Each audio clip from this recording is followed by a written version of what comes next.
جس طرح سلفر میں زبان کی ٹپ یا نوک سرخ ہوتی ہے،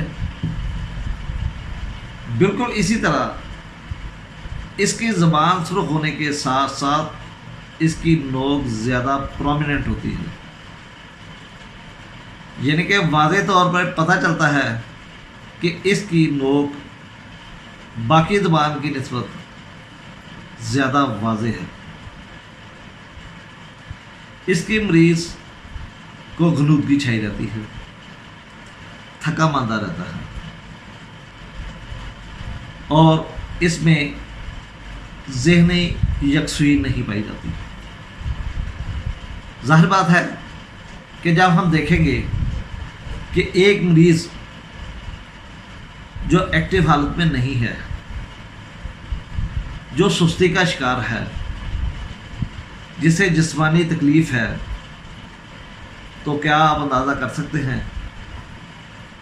کہ وہ ذہنی طور پر بہت زیادہ ایکٹیو ہو؟ قطعاً نہیں۔ تو بالکل اسی طریقے سے اس میں جسمانی طور پر تھکا ماندہ ہوتا ہے، اور اس کے ساتھ ساتھ اس میں ذہنی یکسوئی نہیں ہوتی۔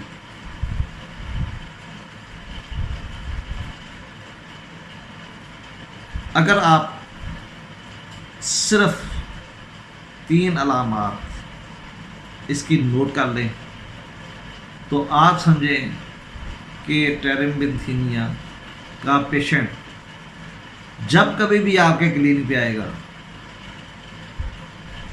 تو آپ پہلی ہی نظر میں اسے پہچان جائیں گے چند سوالات کرنے کے بعد۔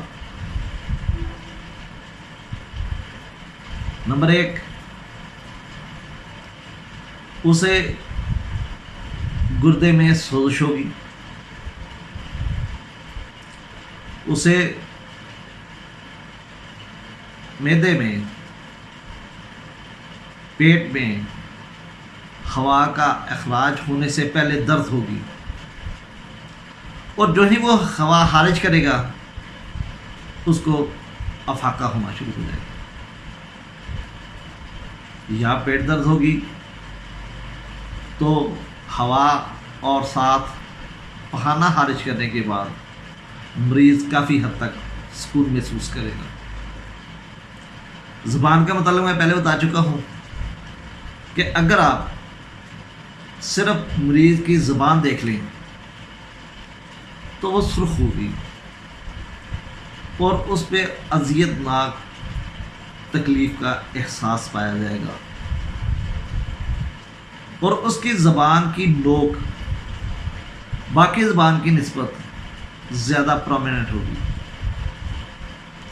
اگر یہ علامات آپ کو کسی ایک مریض میں مل جائیں تو وہ ٹیرمبینتھینا کے علاوہ کسی اور کا مریض نہیں ہو سکتا۔ چونکہ دوستو ہم نے دعا کی پہچان کرنی ہے، ہم نے دعا کو سمجھنا ہے، ہم نے مریض کو سمجھنے کی کوشش کرنی ہے، چاہے کوئی 1، 2 یا 3 واضح علامات مل جائیں، ایسی علامات جو کسی اور دعا میں نہ ہوں، اور وہی 2 یا 3 علامات اگر آپ کے متعلقہ مریض میں پائی جاتی ہیں تو پھر آپ کی دعا 100% ایکوریٹ ہوگی، بالمثل ہوگی، اور مریض اس بیماری سے شفا پا جائے گا۔ تو ایک دفعہ پھر میں جاتے جاتے ٹیرمبینتھینا کی 3 علامات ایک دفعہ پھر بتاتا ہوں۔ نمبر 1، سوزش مثانہ گردہ، اور اس کے ساتھ پیشاب میں خون کا اخراج ہونا۔ اس کے کسی بھی قسم کی پیشاب کی تکلیف ہو اس میں خون کا اخراج پایا جاتا ہے۔ اور سب سے اہم بات کہ خون کا اخراج ہو اور پیشاب میں بنفشہ کی سمیل پائی جائے،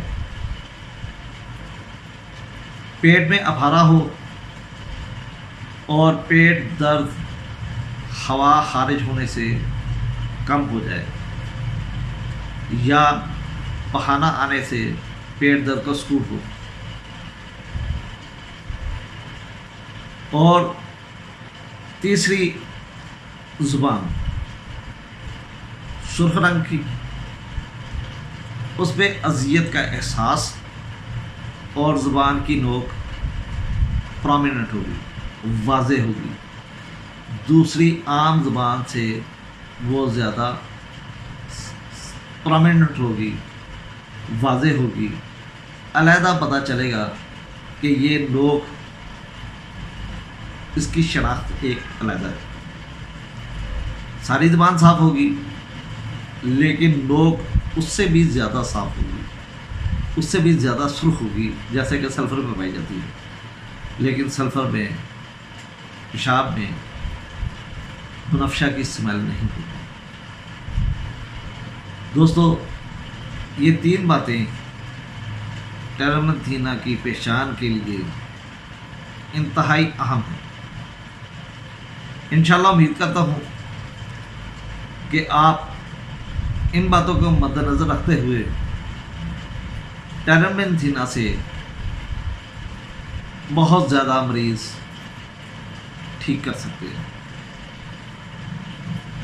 رینل فیلئر سے مریض کو چھٹکارا دلا سکتے ہیں۔ دوستو، ویڈیو دیکھنے کے بعد آپ کمنٹ باکس میں اپنی رائے کا اظہار ضرور کریں،